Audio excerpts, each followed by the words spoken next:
Speaker 1. You should read Andy Griffiths. He's an Australian writer and his books for children are hilarious. Sometimes books make you smile, but his are the kind of books that make you laugh out loud.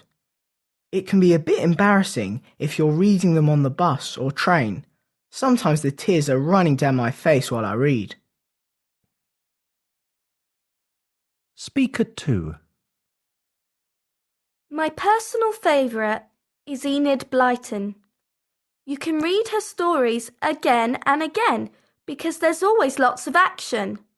I've got all her books and I've read all of them at least twice. My favourite one I almost know off by heart. I've read that about 10 times now. Speaker 3. Have you heard of a writer called Philip Pullman? Well, I love his books. They're set in a world where magic exists and people fly dragons and all kinds of crazy things happen. There's a lot of action and you're always surprised by what happens next. I don't know where he gets his ideas from, but I think they're great. He must have a lot of imagination. Speaker 4. Anthony Buckeridge is my favourite. He wrote books about two schoolboys, Jennings and Derbyshire.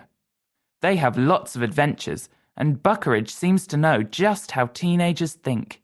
He really gives the reader an idea of what it's like to be that age, trying to understand what teachers want from you and always getting it wrong. I think he probably had kids of his own that were the same age as his characters. Speaker 5. I've read a lot of Maya Angelou's books, especially her autobiographies. I think it was from them that I realised I want to be a teacher. She writes about being poor and uneducated when she was a child, and as I read her book, I thought, I'd like to be a teacher and help children like that. I know it's a long way in the future, but I hope that's what happens.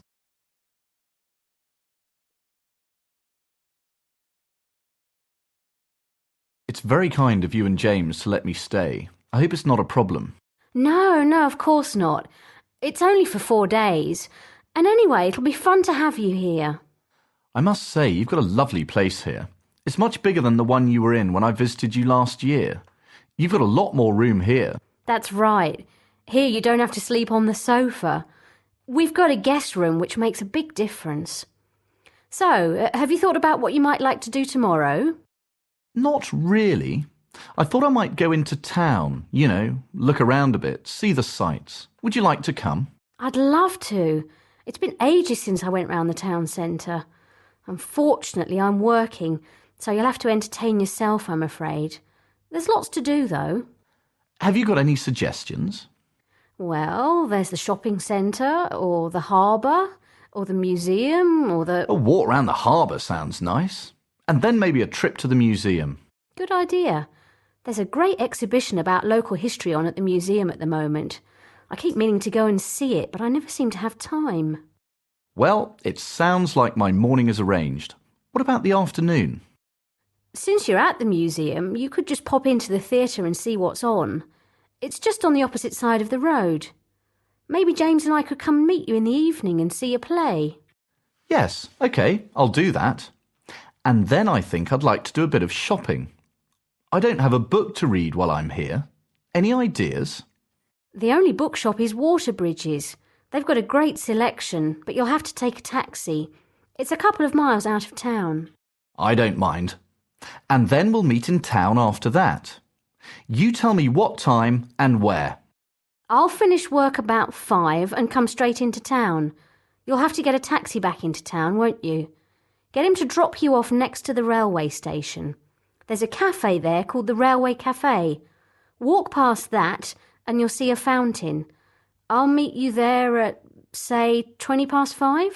Great.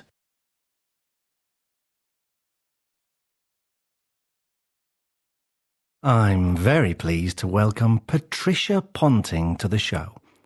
Now, Patricia, you're a tennis umpire. Tell us how you got started. That's right. I've been working as an umpire for about 4 years now. Injury brought an end to my playing career, and tennis was all I'd ever wanted to do, really. I did look around for another job for a few months, but I soon realised that there was no reason why I couldn't still be involved in the sport I love. I applied to the Lawn Tennis Association and started training. Did you find it easy? Not at all. I had an advantage over people who'd never played tennis, since I already knew the rules very well. I did have to learn how to be strict with players, though. Maybe it's because I used to be one of them, but I had problems with that. The other stuff, like scoring and performing in front of people, I was okay on. Do you remember your first match? Yes, of course. It was an amateur match at a local club. You might think it wasn't a very important game, but the people in it take it very seriously indeed. I still had to be very careful, and there was one point when I made a mistake announcing the scores, but I corrected myself immediately, so it didn't matter. The players were very supportive. It was good to get the first one out of the way. Has it ever gone completely wrong? I thought you'd ask me that. Yes, it has. My most embarrassing moment was in my fourth match. Have you seen the big electronic scoreboards?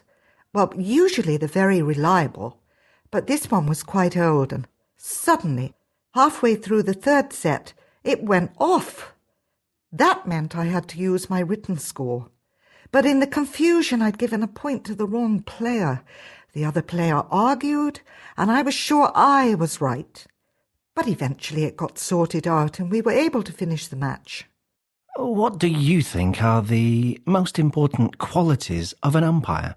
That's a difficult one. At the end of the day, you've got to do the job properly.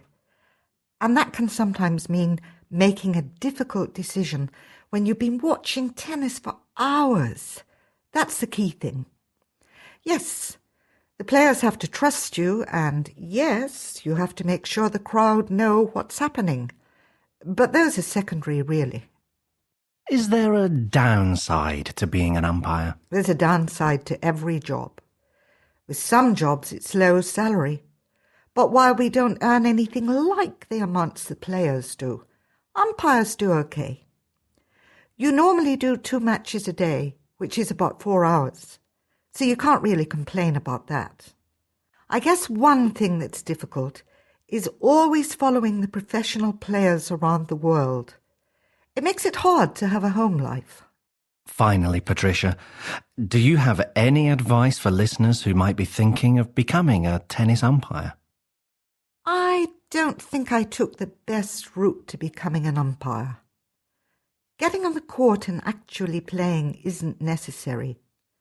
Learning from current umpires is probably best.